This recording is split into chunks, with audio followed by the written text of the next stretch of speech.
যারা পরিশ্রম করতে জানে তাদের অভাব এত সহজে আসে না।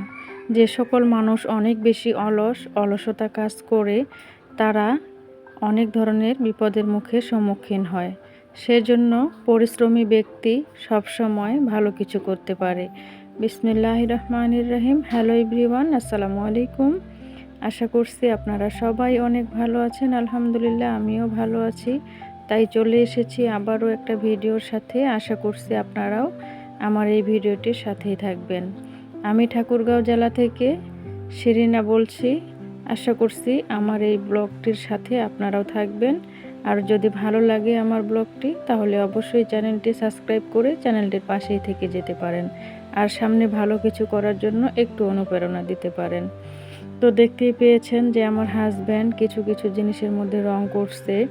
তো প্রথমে যেটাতে রং করেছিল সেটা কিন্তু আমার বড় মেয়ের পড়ার টেবিল ছিল। তো মুক্তা আপু বলেছিল জীবনের ডায়েরি ইউটিউব চ্যানেল থেকে, তো উনি দেখতে চেয়েছিল ওই টেবিলটি। তো আপু আজকে দেখিয়ে দিলাম। আর পরে যেটা রং করেছিল সেটা কিন্তু আমি আমার ছোট্ট কিচেনটাতে যে রাইস কুকার আর ম্যাজিক চুলা রাখি সেটার টেবিলটা আসলে আর পরে আবার একটা খাবার টেবিলের মধ্যে রং করেছিল। আসলে এই কাজগুলো কিন্তু ঈদের আগে করার প্রয়োজন ছিল আর কি। তো ঈদের আগে আমার হাজব্যান্ড সময় দিতে পারেনি, সেই কারণে কিন্তু সেগুলোতে রং করা হয়নি। তো এখন যেহেতু ঈদের ছুটিতে বাসায় আছে, ঈদের তৃতীয় দিন কিন্তু এটা। তো ঈদের তৃতীয় দিনে সে কিন্তু আমার যেই জিনিসগুলোতে রং করা প্রয়োজন ছিল সেগুলোতে কিন্তু রং করে দিল। আর প্রচুর পরিমাণে কিন্তু রোদ ছিল, এত পরিমাণে গরম। তো ও কিন্তু এই রোদের মধ্যেই কিন্তু বারান্দায় আঙিনাতে ও কিন্তু রং করছে। তো ও যখন বাসায় থাকে তখন কিন্তু বাসায় যে কাজগুলো থাকে সেগুলো কিন্তু করে। আসলে ও সারা সপ্তাহে তো বাসায় থাকতে পারে না, সপ্তাহে একটা দিনই থাকে ছুটিতে। তো শুক্রবারের দিনটাই শুধু বাসায় থাকে। তো বাকি যে অন্যান্য দিন আছে সে কিন্তু তার কর্মস্থলে থাকে। তো কর্ম না করলে তো আমাদের হবে না, আমরা মধ্যবিত্ত, আমাদের হাতের উপরে ইনকাম। একদিন বসে থাকলে কিন্তু আমাদের সংসার চলে না, অচল হয়ে পড়ে। তো সেই কারণে যতদিন বেঁচে আছি, যতদিন সুস্থ আছি, সবল আছি, ততদিন কিন্তু জীবনের সাথে আমাদের যুদ্ধ করেই চলতে হয়, তাই না? তো রং করেছিল কিন্তু আগের দিন, সেটা দেখিয়ে দিয়েছি। আর এখন আমি কিন্তু চলে এসেছি। তার পরের দিন সকালে আমি ঝাড়ু দিয়ে নিলাম, দেওয়ার পরে আরও কিছু কাজ ছিল সেগুলো করে নিয়েছি। নেওয়ার পরে আমি কিন্তু রান্না করব আজকে। তো কয়েকদিন থেকে তো গরুর মাংস চলতেছে। আর একটা কিন্তু লাউ ছিল ফ্রিজের মধ্যে, সেই লাউটা কিন্তু আমি বের করে কেটে নিলাম। তো একটু গরুর মাংস দিয়ে আমি কিন্তু রান্না করব। আসলে লাউ, গরুর মাংস, বুটের ডাল এগুলো দিয়ে রান্না করলে কিন্তু অনেক বেশি মজা হয়। আর আমাদের উত্তর অঞ্চলে কিন্তু লাউ, গরুর মাংস, তো এটা কিন্তু অনেক বেশি একটা পছন্দের খাবার আর কি, একটা পছন্দের একটা তরকারি। তো আমরা কিন্তু গরুর মাংস দিয়ে লাউটা খেতে খুব বেশি পছন্দ করি আর কি। তো লাউ কেটে নিয়েছি, নেওয়ার পরে এদিকে আমি কিন্তু ঢেঁড়সটা কেটে নিয়েছি। তো ঢেঁড়সটা আমি ভাজি করব, আর ওই যে লাউটা আছে সেটা কিন্তু গরুর মাংস দিয়ে রান্না করব। তো আমি কিন্তু ভাত বসিয়ে দিয়ে এদিকে আমি কিন্তু তরকারিগুলো কেটে নিলাম। তো হ্যালো বন্ধুরা, তো আমরা একটা বিয়ের অনুষ্ঠানে যাচ্ছি আজকে। এখন তো আজকে গায়ে হলুদ, আর এত পরিমাণে গরম, প্রচুর পরিমাণে গরম। তো গরমের মধ্যে কিন্তু বাসা থেকে বের হওয়াটা একেবারে দুষ্কর হয়ে গেছে। তো তারপরেও কিন্তু আমাদেরকে বের হইতে হচ্ছে। তো আজকে গায়ে হলুদ, আমার বড় জায়ের ছোট ভাইয়ের বিয়ে আর কি। তো সেই কারণে আর কি আমরা যাচ্ছি। তো প্রচুর গরমের মধ্যে আমরা রাস্তায় দাঁড়িয়ে আছি এখন কিন্তু রিক্সার জন্য। তো রিক্সা নিয়ে কিন্তু আমরা এখন চলে যাব।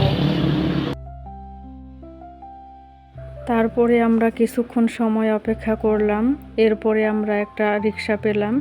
তো সেই রিক্সার মধ্যে কিন্তু আমরা এখন উঠে গেলাম, আমার হাজব্যান্ড, আমি আর বাচ্চা দুটা। তো আমরা কিন্তু এখন রিক্সায় করে যাচ্ছি আর বাস স্ট্যান্ডে গিয়ে মিষ্টি নিব।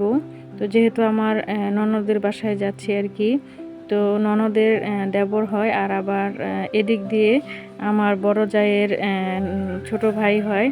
তো আমাদের কিন্তু দুইটা সম্পর্ক। আমার বড় জায়ের ভাইয়ের সাথে কিন্তু বিয়ে হয়েছে আমার ননদের। ও এসেছে ওর ভাইয়ের কাছে আর ও গেছে ওর ভাইয়ের কাছে। তো এরকম হয়ে গেছে আর কি সম্পর্কটা। তো সেই কারণে আর কি আমার ননদের দেবর হবে, আর এদিক দিয়ে আমার বড় জায়ের ভাই হবে। তো এই হলো আমাদের দুইটা সম্পর্ক আর কি। তো যেহেতু আজকে গায়ে হলুদ আর আমরা কিন্তু এখন যাচ্ছি বিকেলবেলা, অনেক গরম, আপনারা তো শুনতেই পেলেন, আমি বললাম যে প্রচুর পরিমাণে গরম আজকে। তো আমরা কিন্তু বের হয়েছি আসরের আজানের পরে আর কি, তারপরেও অনেক বেশি রোদ, অনেক বেশি গরম করছে। তো আমি যাওয়ার পথে একটু ক্যামেরা বন্দি করেছিলাম, আসলে খুব একটা দূরে নয়, আমার ননদের বাসা কাছেই। তো ঠাকুরগাঁও বিডিআর ক্যাম্পের পাশেই আমার ননদের বাসা আর কি। তো এই যে বিডিআর ক্যাম্পের যে গেটটা, এটা কিন্তু আমি একটু ক্যামেরাবন্দি করেছিলাম, বিজিবি এলাকা এটা। তো সেটাই কিন্তু আপনাদের সাথে শেয়ার করলাম। তো আমাদের সব আত্মীয় স্বজনগুলোই কিন্তু কাছাকাছি আর কি, অনেকটা দূরে নয়। তো খুব সহজে যাওয়া আসা করা যায়, রাস্তাও তো আমাদের ভালো। তারপরে কিন্তু আমরা চলে আসলাম। তো এসেই কিন্তু ওই যে দেখেন আমার মেয়েগুলো, ওদের বাসায় বেড়াল আছে 2টা। তো বেড়ালগুলো কিন্তু অনেক সুন্দর, আর কি সুন্দর করে ঘুমিয়ে আছে। তো আমার বাচ্চারা কিন্তু বেড়াল অনেক বেশি পছন্দ করে। তো ওরা কিন্তু 2জনে 2টা বিড়ালকে নিয়ে অনেক বেশি মানে কি অনেক বেশি খেলা করতেছে। তো বিড়ালগুলো কিন্তু ঘুমিয়ে গিয়েছে, খুব সুন্দর করে ঘুমাচ্ছে। তো আমার ছোট্ট মেয়েটাও কিন্তু বিড়ালটাকে একেবারে চেয়ার থেকে উঠিয়ে কোলে নিয়েছে। তো অনেক বেশি বিড়াল পছন্দ করে। তো বিড়ালটা আমার কাছেও কিন্তু ভালো লাগে। তো কত সুন্দর করে চুপ করে বসে আছে। তো তারপরে কিন্তু আমরা রুম থেকে একটু বাহিরে আসলাম।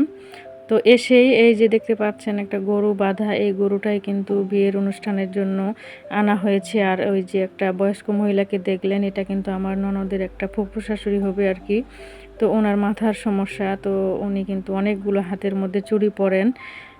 যার কাছেই চুড়ি দেখবে সে কিন্তু তার কাছেই চুড়ি চায়, এরকম আর কি। তো ওনাকে একটু ক্যামেরাবন্দি করে নিলাম। আর এরপরে কিন্তু আমি আর আমার হাজব্যান্ড একটু রাস্তার পাশেই আসলাম। আর এখানে একটা প্রাইমারি স্কুল আছে, সেখানে আমরা একটু হাঁটাহাঁটি করলাম, আমার হাজব্যান্ড সহ। বাচ্চারা কিন্তু ওইখানেই আছে। তো অনেক পরিমাণে গরম, তো তারপরেও একটু আমরা হাঁটলাম। তো ভিডিওটা কেমন লাগলো সবাই অবশ্যই জানাবেন।